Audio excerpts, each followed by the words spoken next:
the 14th President of the Catholic University of America, Father David M. O'Connell of the Congregation of the Mission.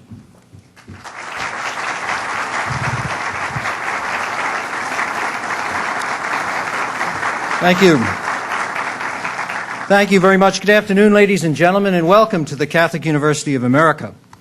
Last year, we were pleased to host a first-of-its-kind debate between the chairs of the Republican and the Democratic parties, both alumni of the Catholic University of America here. This afternoon, it is our privilege to host and to welcome the Vice President of the United States, who has come to address the critically important issue of Social Security reform. I ask, however, that you remain seated after the Vice President speaks and until he has exited and his staff has exited. Ladies and gentlemen, the Vice President of the United States, Dick Cheney.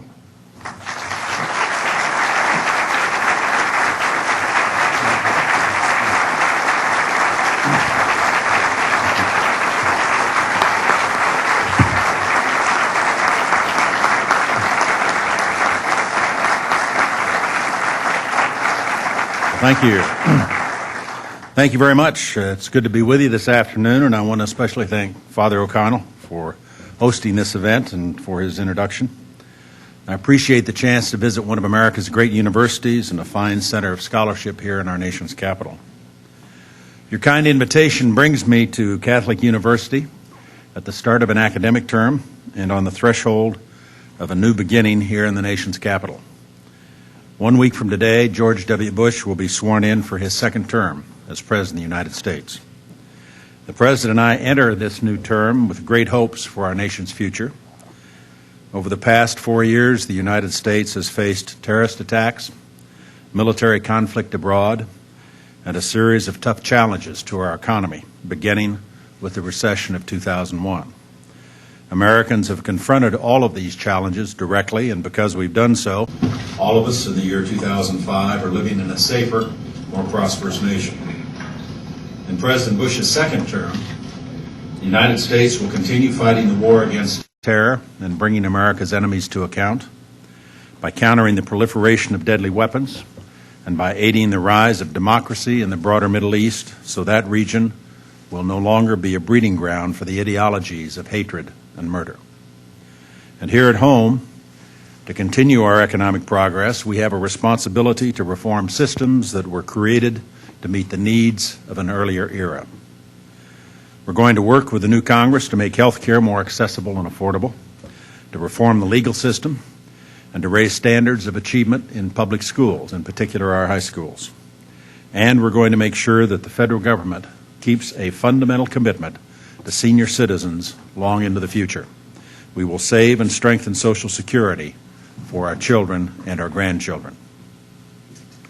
The time has come for an honest, straightforward, and realistic discussion about the future of the Social Security system. The system has been in steady service, uninterrupted, for nearly 70 years. It has fulfilled the promise announced by President Franklin Roosevelt, providing vital income to millions of seniors and assuring generations of working people that their retirement years would have some decent measure of security. For today's generation of senior citizens, the system is strong and fiscally sound. But younger workers are understandably concerned about whether Social Security will be around for them when they need it. The problem is simple to state. With an aging population and a steadily falling ratio of workers to retirees, the system is on a course to eventual bankruptcy.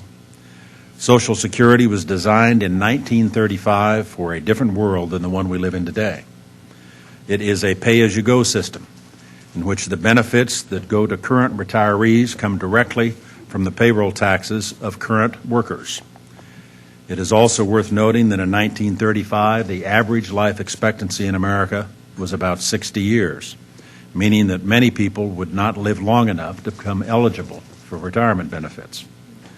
So when the program was still new in the 1940s, there were 41 workers paying into the system for every retiree drawing benefits. Over time, as more and more retirees entered the system and stayed in the system for a longer period, the number of workers per beneficiary continued to decline. By the 1950s, about 16 workers paid in for every person drawing out. Today, it's about 3 workers for each beneficiary, and by the time our youngest workers, those just entering the workforce today, turn 65, the ratio will be down to 2 workers for each beneficiary. At present, Social Security operates with a substantial cash surplus, but very soon, the greatest test of the Social Security system will be upon us. The first members of the baby boom generation are reaching age 60, and they look forward to long, active, and healthy lives. In just a few years, their generation will begin retiring and collecting benefits, and the surpluses will begin to decline. By 2018, Social Security will begin paying out more than it receives in payroll taxes. From then on, the shortfalls will grow larger every year, until 2042, when the Social Security trustees estimate the system will reach fiscal collapse. By that point, with a projected shortfall in the trillions of dollars, the government would have no option other than to suddenly and dramatically reduce benefit payments by over 25% or to impose a massive, economically ruinous tax increase on all American workers. Now, the year 2018 may seem like a long way off, and in politics, there's always a temptation to kick the can down the road, hoping that long-term problems might simply disappear or leaving them for someone else to worry about. That is not how President Bush views his job.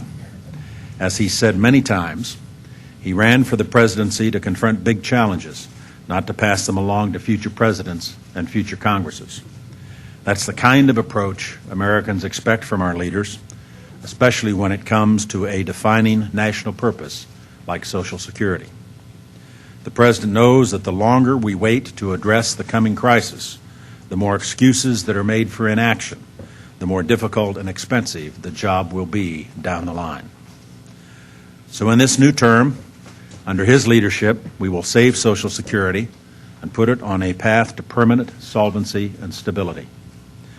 Real Social Security reform requires us to move beyond quick fixes and short-term schemes, and that's exactly what we intend to do. To build a strong, workable bipartisan reform, President Bush has outlined several principles that should guide the effort. First, out of basic fairness, there must be no changes in Social Security for those now receiving benefits or for those who are close to retirement. Today's seniors can be certain nobody is going to touch their Social Security. Americans who are at or near the end of their working years have already made their plans, and we must keep faith with them.